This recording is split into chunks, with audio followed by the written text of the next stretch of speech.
மரங்கள் அதிகமாக வளர்ப்பது அவசியம். பாலித்தீன் பைகள் பயன்படுத்துவதை முற்றிலும் தவிர்க்க வேண்டும். அதிகமான மரக்கன்று நட்டு கூடுதலான பறவைகள் தங்கும் வகையில் வசதி செய்ய வேண்டும். அனைத்து வீடுகளிலும் மரங்கள் வளர்க்க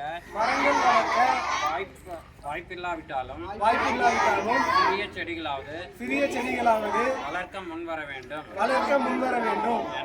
என உளமாற உறுதியளிக்கிறேன். அப்படியே கை நான் சொல்ற மறுபடியும் சொல்லுங்க.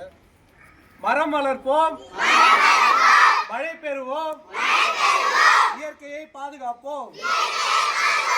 மரம் வளர்ப்போம், மழை பெறுவோம், இயற்கையை பாதுகாப்போம்.